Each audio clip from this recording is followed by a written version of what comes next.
Yes, they did run in the family, but I didn't find that out till I was in my mid-teens. My grandmother and my great aunt came from Tasmania, and they used to go to the spiritualist church in the 40s, but I didn't find that out till later on. I've had spirit around me ever since I was a child. I've had now 7 near-death experiences, but I had one at 3 and one at 13, so that kind of started to open me up. But initially I shut it down because my mum just thought I was scared of the dark, so my mum just thought I was doing it for attention. When now I understand and see orbs and spirits. The things and the beings in my room were actually spirits coming to visit.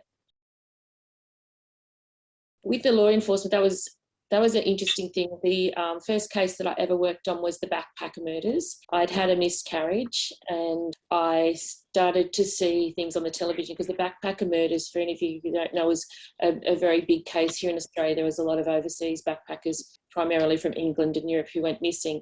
And I started to dream about these people. There was 2 girls, Carolyn and Joanne. They were on the news quite a lot, and I used to see visions of them.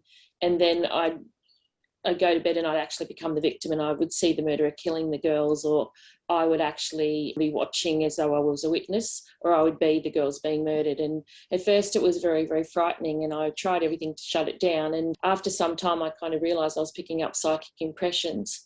It took some time that I had to convince the police that I was seeing things. First, they thought I knew too much about the cases, so they asked about what I knew and where I was, and then I became a suspect for a short period of time because I knew too much, which was quite frightening in itself.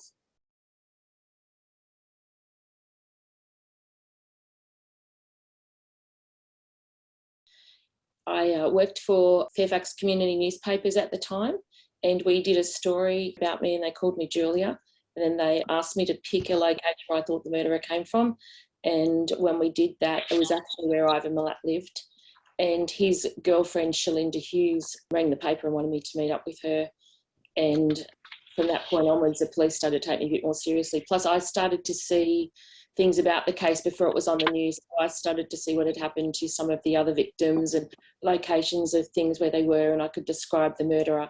And they ended up assigning me 2 detectives where I would make a diary, or keep a diary for them, and they would come and collect it from me, because back then it was way before the internet and mobile phones. So I would just sort of type some sheets out for them, and then they would come and pick it up. But then it ended up, I started to know too much, and then that was when it started to get quite frightening, because that's when Milat was aware that I was actually on the case through his girlfriend. There was a time my second son, so I'd had one son miscarried, and then my second son was born. He was about 6 weeks old, and I'd had a phone call to Shalinda in the morning, and she'd said I needed to be careful because they were coming after me.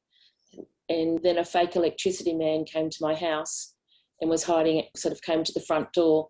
And the way my house used to be set up, there was a kitchen window and it faced out onto the car. And I went to open the door, and something within me said, no, don't open the door. And we didn't have a security screen. So I asked who was there, and nobody answered. So I went to the kitchen window and I looked out, and I could see a reflection of a man, and he had his back flat to the wall and all this wire coiled up in his hand. And I could see that reflection on my car. So I sort of went back inside, and then he hung around for probably about an hour and a half out the front of my house. And by this time, I'd already been involved with the Task Force Air, which was the police task force. And I rang them and I said, I don't know what to do. There's someone out the front. And they told me just to get out of the house. And so I went and hid at a friend's place for the day. But prior to that, I rang the electricity company to see whether there should have been an electricity man at our house, and there wasn't. And we'd had our meter read the week before. So it was all very odd. And we still didn't quite work out what was happening. But the police said that after that point, they put our family under surveillance to check that we were okay. So that was very frightening.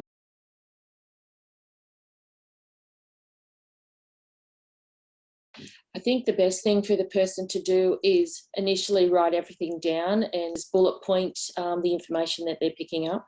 If they can put the dates and dates that they pick up the information. Because one thing that I've discovered through doing this type of work, not everything comes in sequence. Something might be in the past, might be in the future, it might be in the present. So sometimes when you're picking up the information, it might not make sense to you, but when you pass it on to law enforcement, it makes sense to them.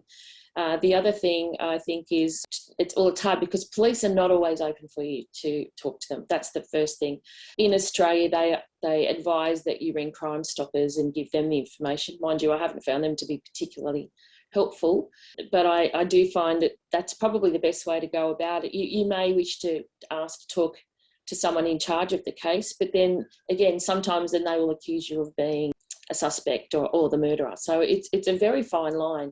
I think if you write it all down though, and if there's any diagrams that you pick up, or if there's any symbology or number plates, there is a wonderful app. It's called Flashface that you can download on iTunes, and it's got Flashface male or Flashface female. So then you can actually do identikits of the people if you see that there's someone you would suspect. But I think that's the best way to do it. In the States there, you have a group over there called Find Me, and they're wonderful. They use psychics all around the world, work on unsolved crimes, and they're very, very successful.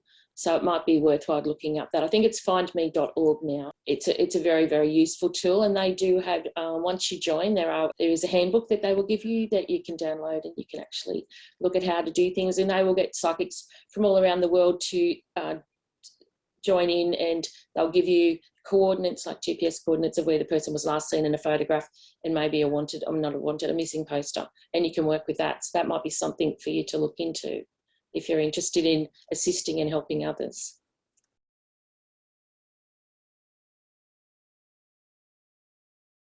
That's a really hard one. Working with the relatives, it's fulfilling in one way, but in another way, it can be quite challenging because they get angry with you. They ask me, why don't you know the exact location of the person? Why isn't it 5 Smith Street? And they're under the house, or sometimes they don't even want to know that they're passed away. And I've had people get angry with me to say, well, they're not dead. And you don't want to tell them that they're dead until there's proof. And also, family members don't need to know the gruesome details of what happened. I think that's very hard, because if someone's been brutally raped, murdered, or, have had been brutally bashed, they don't really need to have that horrible imagery in their mind. So I think it's better to sort of say, well, you'd rather give the finer details to the police, because then the police, when the time comes and that can be passed on, or if that person's been found, then those details will come out. But I've worked with a lot of beautiful families, and some of them are very dear friends now. And being able in one way to give them information and love, or messages that are on the positive side about their loved one in spirit, is the wonderful side. But I do find the anger that you get with people, because it's like, why couldn't you stop it? Or why didn't you solve it? Because one of the things with this work, you don't always solve everything. I think some of the work it's about bringing through information. I'm just a tool that the police can use. It's like using the dog squad, or using a identikit police officer or forensic officer to work with the identikits. It's all part of a tool, and spirit doesn't always give us the complete and total answer. And that's the most difficult thing, even frustrating for myself.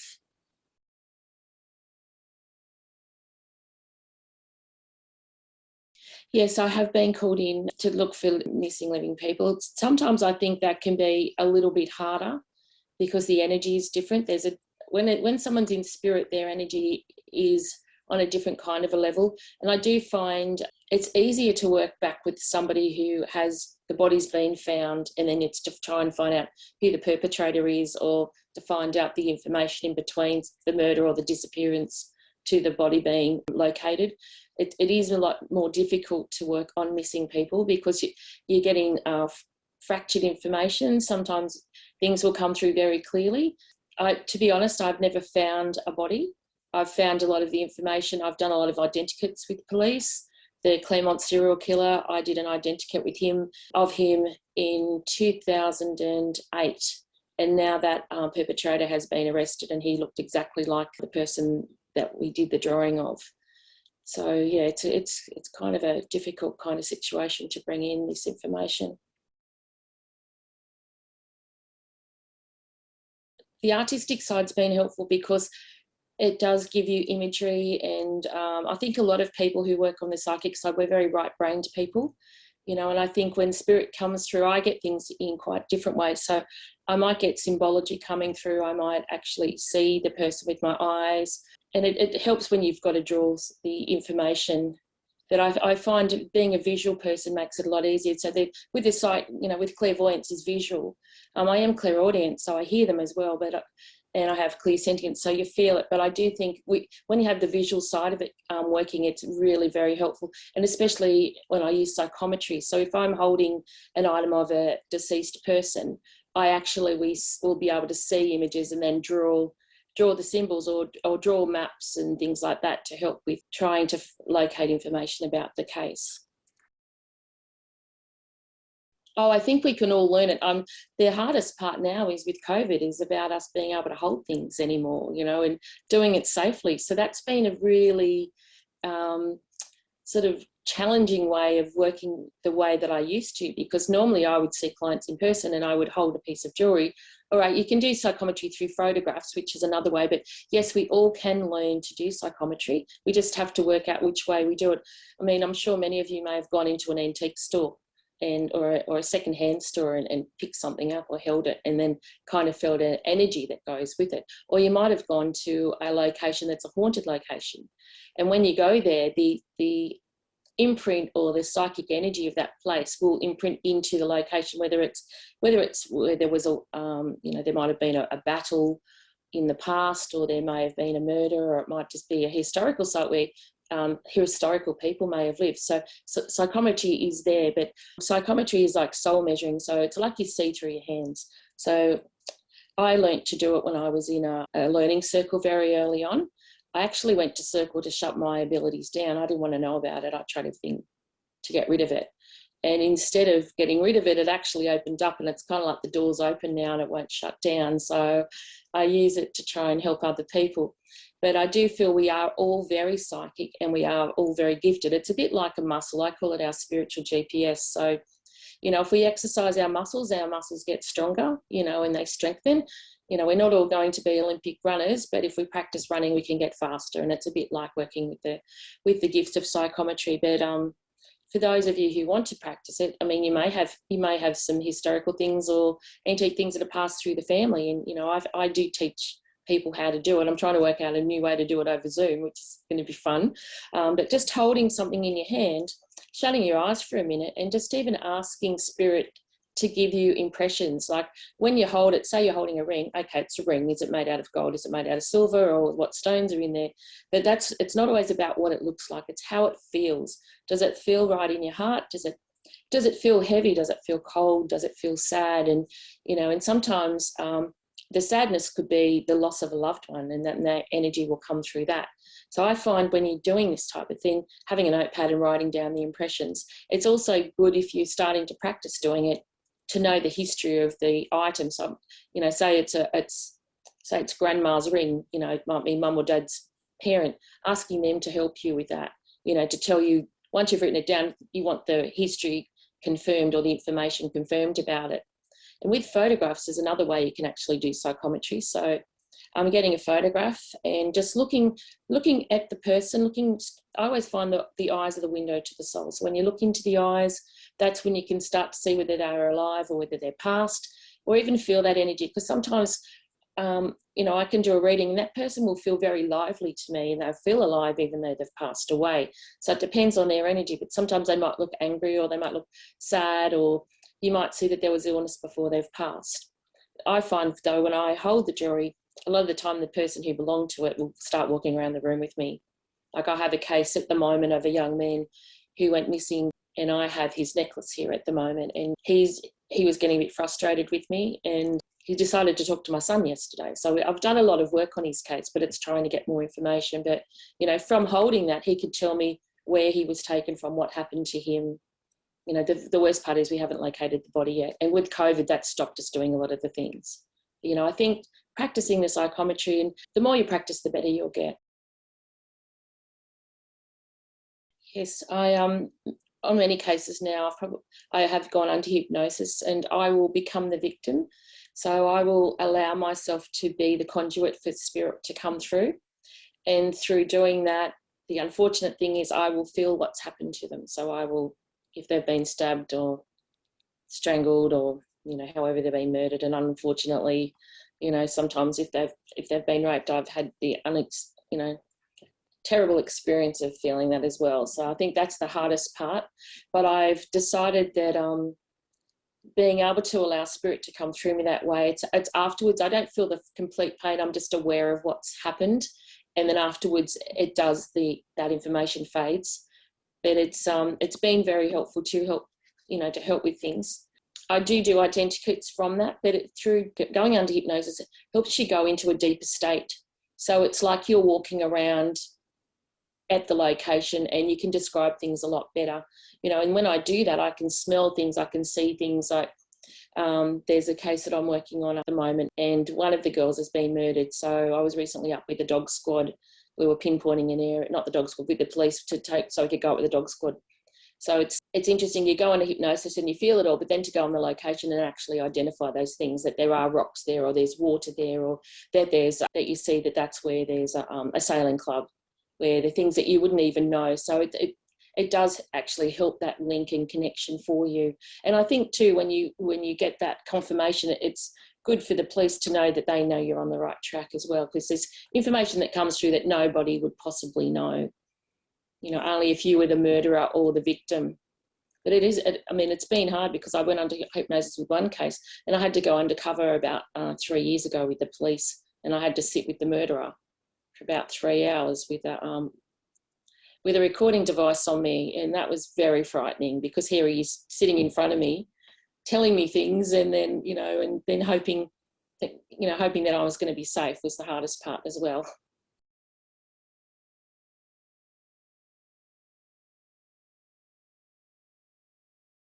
Yeah, it can stay with me for a little while, but I have a wonderful kinesiologist who I work pretty closely with, and he helps to sort of clear the energy for me. And my guides are around, and I call them in. But yes, it can be difficult, because I find 3:30 seems to be the bewitching hour when they decide they want to make contact with you. People say it's midnight. It's not midnight. It's always between 3:33. I find that's when spirit's active. It seems to be when they think that, oh, good, Debbie's having a good sleep now, I might go and wake her up and give her some information. So, you know, it is hard. And I probably would only sleep, I don't know, probably 5 hours a night anyway.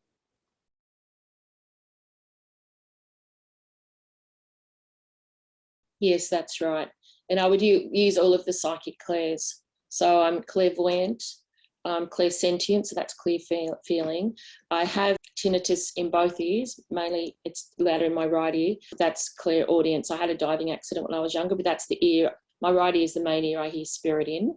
I also have clear x-ray through the near-death experiences. I've actually been able to see into the body. So sometimes I can see inside people if they're unwell.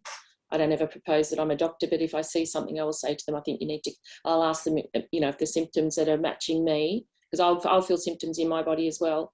But then I will ask them to go and get them checked out by the doctor, which has been quite helpful with quite a few clients. I've had one man who's now got 5 stents when he didn't believe me that he had a heart problem. So thank goodness that he did get checked out. But the other thing is claircognizance, and that's where you get that light bulb moment that pops off the top of your head.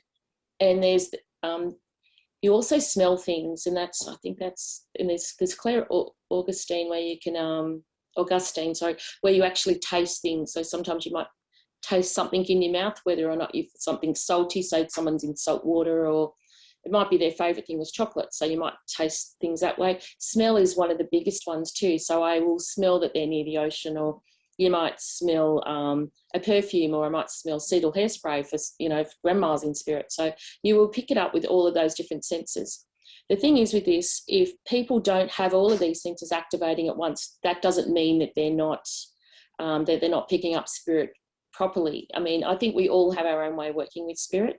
And when I first started to work with my abilities, I wasn't able to sit up and talk to people at the same time as doing a reading. I would have to go into a meditative state. But meditation is another way to bring these things through. Yes, well, it was very difficult in the very beginning. My poor husband didn't want to know anything about it, because he said, you're a normal one, I married you, what happened to you? And now you see dead people. So, and he's the only one in the family that, well, he's starting to have his own experiences, but the kids are all very psychic. So he's kind of left out. Even the dog's psychic. The dog taught us how to photograph spirits on our iPhones because he was running around playing with nothing, so we thought, but he was eating orbs and they were coming in and out of his mouth and running around, and he was chasing them and playing, so that was fun. But we've had my daughter's got a little vintage business and she's been buying vintage pieces, and my husband was sitting up watching TV and everyone had gone to bed, and some of the pieces started to move themselves across the glass coffee table, so he's told her she's got to put them away before she goes to bed so that he doesn't see these things scaring him anymore. But yeah, it is a very busy thing in the family, but I think the hardest thing is the kids will say to me, well, why don't you know this, Mum? You should know that. And I go, yeah, but I'm your mum first, and then I'm the psychic. So it's hard to read your family, you know, and people don't understand that. And the people in the family get cranky sometimes because, you know, why haven't I got the lotto numbers? And it's like, I don't think that's what we're meant to get, you know. It's not all about that. I volunteer all of my time to the police. Yeah, it's hard because in all of Australia, they say they don't work with psychics, but they do. Sometimes the police themselves are ridiculed. Some of them may privately contact me. I don't know why in Australia they don't actually admit that they work with psychics, because I had a very close relationship with the dog squad, but the officers now that I was working with, one's now retired and another one's gone into the blood dogs squad. So they'll do contact me every now and again. Sometimes it'll be through the family.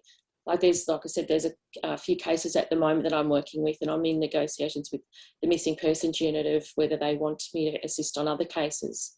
It is hard though, because one officer that I did work with over in WA on the Claremont serial killings, he was really ridiculed by working with me, which was sad because we did bring up a lot of information and now has proved to be true.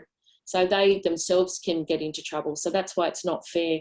One thing I have just done is I've just got my drone license so that I can use the drones when we're going out to do searches for missing persons as well. Because there's one thing, I feel a bit like Indiana Jones. I really hate snakes. And where we went the other day, there was all these signs about snakes, but now I can take the drone in and be able to try and locate things prior to actually getting on the ground and looking for it.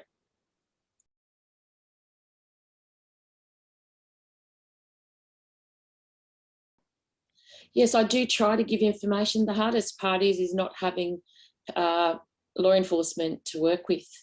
And I think that's the more difficult side of it. If there was someone who wanted me to assist, I mean, I can give information if sometimes it's loved ones will ask about things. And sometimes I unknowingly become involved in these cases because someone might say, I just want to ask about my husband or my father. And then it unravels as being a missing persons case. I think the worst thing is it's hard to sort of see the different locations because each country has different types of vegetation, and, you know, there's different types of symbology for overseas. That's why I found working with Find Me was one of the better ways, because at least that information wasn't wasted. It would be utilised and used for the cases.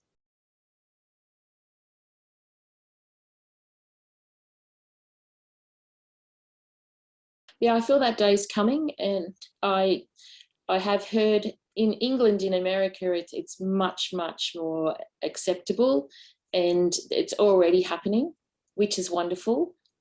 At the moment, I've had a lot of people contacting me from England to try and ask me to work on cases there. And like Madeleine McCann, I think I would be a millionaire if I was given 1 cent for every time I was asked to work on that case. But I do think that, yes, in the future, yes, we will be working on these cases, and I really hope we do, because I feel if our collective consciousness was utilised, imagine the amazing things we could achieve and how many people we could help.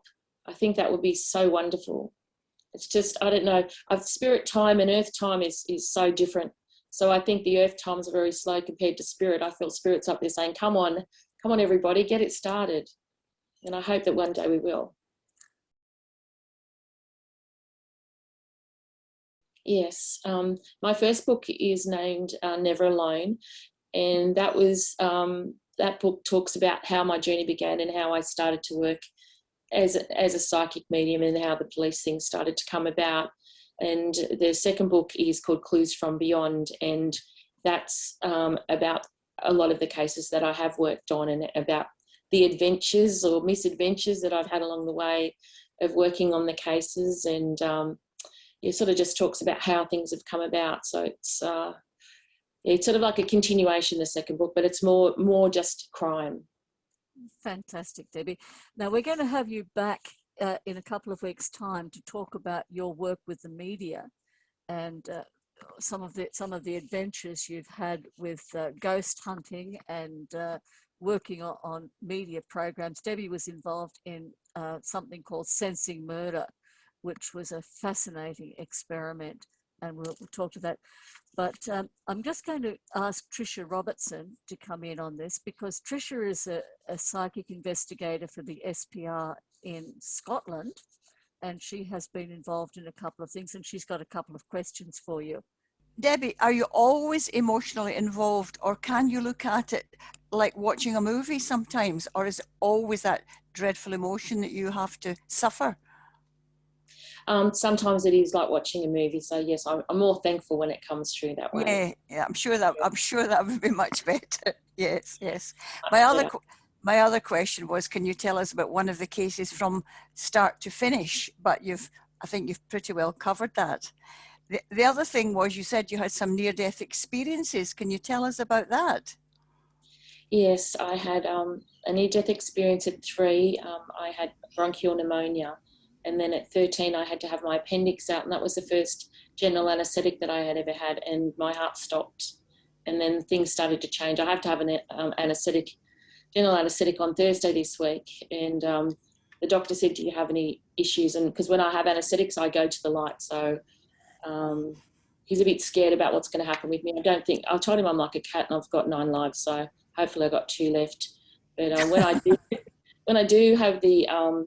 have had the near-death experiences, I have to say it's been the most incredible, amazing journeys, and I'm not fearful of death. I think the connection to spirit, and even just the night sky or the sky I'm so drawn to that, because for me, when I've passed, I went home. The movie Contact came out after my, I had a very big near-death experience after I had a big operation. I was told spirit was told me I was going to die. And I told the doctors just before they put me under, and they thought I was joking. And they said, "Oh, you're being a bit hormonal, are we, dear?" And I said, "No, I'm a psychic, and I'm going to go to the light." And they all thought I was an idiot. But then they put me on a morphine drip afterwards, and I didn't know I was allergic to it. So I did go to the other side. I had an allergic reaction first from the drip, but then when I did go, it was like going through space. It was like being an astronaut without having a craft. They talk about black holes, and you see the astronauts with the black holes. For me, the black holes are actually like entry and exit points from this universe through to other parts of the universe. I felt like I was it was like I was up close to a lot of the stars and planets, but then I would get sucked into the black hole, and there was a lot of movement and very fast motion. Then I went through to a light at the end. But when I went there, it was other beings came through with me. Then I landed in a meadow, which seems like the really silly part of the whole experience. But I landed in this meadow, and there was like a little privet hedge, and it had a little opening. And there was people lining up, and they were going in through this hedge to the other side, and everything was more colourful than what it is here. So the clouds looked more blue, like the sky was more blue, the clouds were more puffy, and there was like grass. It was probably about this high, and there was a gentle breeze, and the grass was just swaying. And these people in front of me all went through, and then I got to go to the gate, or like the little opening, and they told me I wasn't allowed to go through.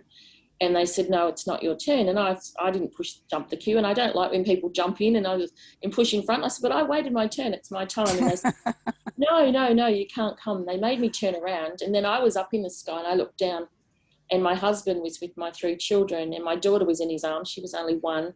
My other son was 3, my other son was 7. And the 2 2 older ones are saying, "Where's mummy? Where's mummy?" And he said, "Oh, mummy's not coming back now. Mummy's up in heaven." And they were pointing up to me. And then I fell back down, and I woke up in the bed in the hospital. I had all these machines attached to me, and the nurses were running around frantically. And then all the pain from the operation all came back. And then that's when I started to really think more about all of these experiences. And then afterwards, I was sick for about 4 weeks, and the operation was, I was supposed to only be in hospital for 3 days, but I was in for 4 weeks.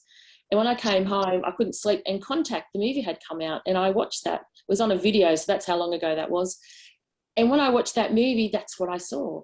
You know, it was like, I didn't get to Pensacola Beach, but the experience, that was what I felt and saw. And it was just, if dying's exhilarating, it was exhilarating, and it was beautiful. And it made me realise that when we die, you know, we love life, and love still lives on. So that's the most wonderful thing I can express about it all.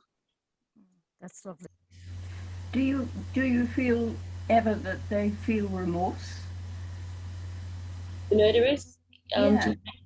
Yeah.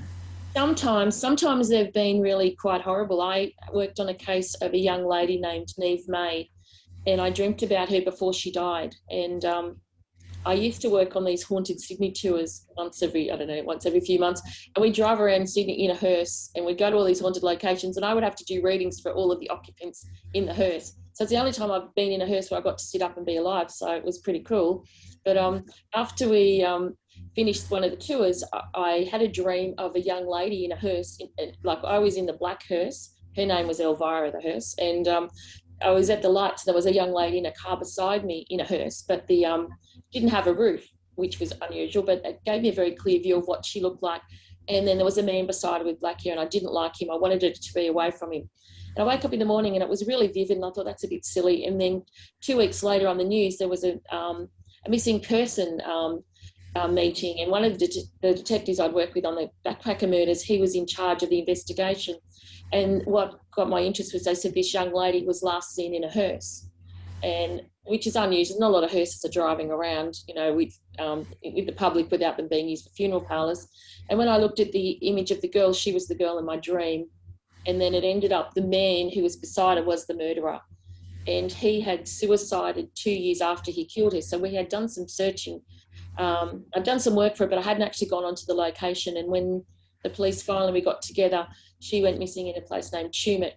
And I've never been there, but when we went down there, the murderer had killed himself. So he was blocking us. So when we were there, he was doing things to us to stop us finding her.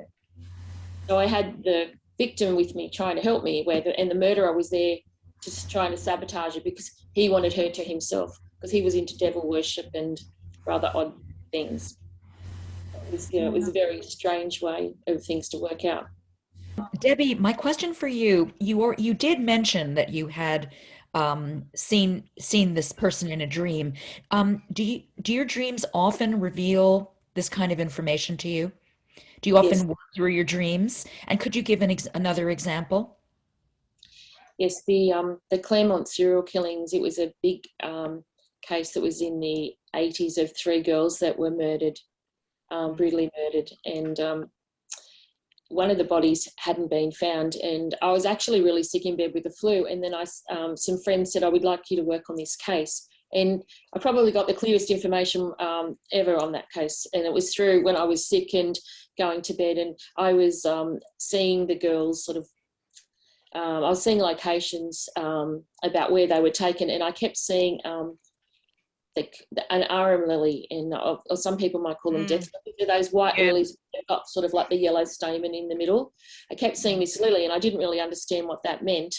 And later on, when I worked on the case and went to the location, I was drawn to this spot where these lilies were. And then we found out later from the police that the girl had been found in amongst the lilies, and that's where her body was found. So through this dream and this symbol that I got, it was actually very important. But sometimes, and that's for all of you if you want to do this type of work, sometimes we get things that we think are silly, and they don't make any sense, or the symbols aren't important. But the thing is, write everything down, because sometimes what doesn't make sense to us will make sense to the officer. Like with another case I worked on, the backpacker murders, I saw a whole lot of animals in a circle, and they were tied up, and their throats were cut, and they were burnt. And I thought it was a very odd, weird, strange thing to say. And I said that to the police, and I said to them, I think they're goats. And then they said, oh no, were they dogs? And it was like, so they were confirming to me that I was right, but I thought they were a different animal. But when I saw that, I wouldn't have thought that was even possible. That then you don't know what murderers do. But you know what I mean? A normal person wouldn't be thinking they're going to see this type of stuff. So whatever you see, write it down. And I find sometimes when I write it down, it actually takes it from me, so I'm not having to store all of that information within. It's kind of like, I've done my job now, that's on a piece of paper, I'll pass it on to the authorities and then they do with it what they will. Hi, Debbie. Hi. Hi, I enjoyed your presentation today, and I do have a question. You mentioned that you, when you go under hypnosis, that you actually re-experience the trauma of the victim. And I'm wondering, is there a way that you can ask for that to come in, for it to come in as an observer so that you don't have to re-experience that? And my other question too is that I'm under the impression that we actually can pop out of our body if something traumatic is happening to us. So therefore, I mean, I think that most people that have that kind of murder, they actually are not feeling the pain because their consciousness pops out. You know, so I'm wondering why you would re-experience that yourself when you go through that. Yeah, I think when I do pick it up, I don't feel the entire feeling of everything. It's more the impression of what happens. Okay, good. I'm glad to hear that. Yeah, so I'm not there for like 2 hours suffering. And I do agree with you about that. They do take you out. I know from my own experiences with, you know, with the near-death experiences and with pain, that it's when they put me back into my body, when I am here, I'm going to stay, that's when I start to feel it. But I do believe in a lot of spirits have told me when I've done readings that yes, that they, you know, they might have been in a huge car accident, that they didn't feel it. It's almost like they were pulled out just as the impact. And sometimes they will say they woke up dead because they feel like they weren't really aware of what had happened. They might have saw that there was an impact, but it's like they were in it having a dream. So some of them will say that to me, that they experienced it that way too. Right, Okay. right. Okay. My question is, who are the guides and your relationship with God? Like, how does it fit in to get information? Really, that's my question. Well, I prefer to say I work with spirit. I was brought up Catholic, and but I feel more connected to spirit and the universe. I do work with angels and I channel angels. I've written 4 decks of angel cards. For me, it's more saying I work with spirit. So, but I feel that I'm part of a beautiful spiritual team, and I feel very blessed to be able to work with them, and they sort of use me as a conduit to get the information through. I was wondering, Debbie, does spirit want revenge or justice?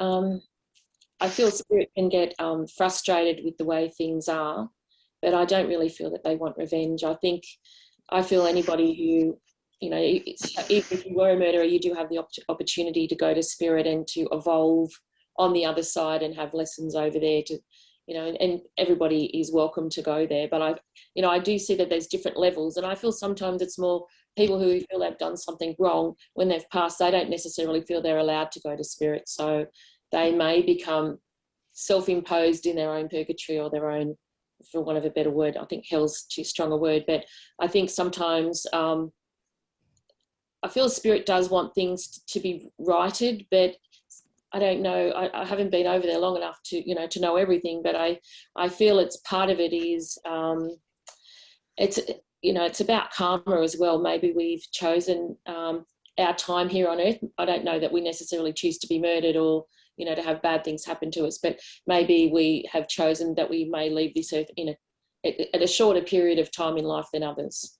Mm-hmm. But I think revenge, I don't feel that, no. Sorry, so you believe in soul planning? Yeah, I do. I feel like there's a manifest there for us, but I feel sometimes the patience box is not ticked very much, and I feel like we're in too much of a hurry to get down here, and then we realise some of the things maybe we should have chosen before we got here, once we're here. What was the psychic abilities of your mom and grandmother? My mum, nothing. My dad, nothing. My grandmother, yes, she used to see things. She told us when we were little that we had to throw all the aerosol cans out in the house because we were going to have a hole in the sky and it was going to affect the environment. And my mum thought she was a crazy lady, but then, you know, that look what happened. So And she used to talk about, there's a bank in Australia, it's a bank now, it was called St George Building Society, and she told us we all had to bank with them.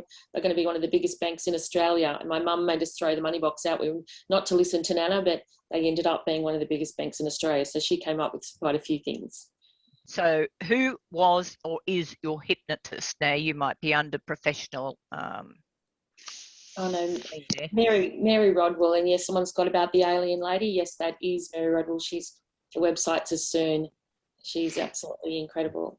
It's when I go under hypnosis, I only use a forensic hypnotherapist, because the police do not just want any hypnotherapist, because otherwise information that comes through, they will not take it seriously. So they want someone who's not going to give me leading questions. So it needs to be all done forensically. And we usually record it so they can use it as well. Well, perfect timing, because I really wanted to just say to Debbie, this was fascinating, and I'm so glad you're going to be coming back. Did you say you had had 7 near-death experiences? Yes, that's right. That's way enough. It is. Thank you so much. This was just engrossing. I couldn't have asked for a nicer day. So thank you. Thank you very much. And thank you all for having me. We're so wonderful to meet you all. It's all these beautiful, happy, smiling faces. And thank you for the interest. I really appreciate your time.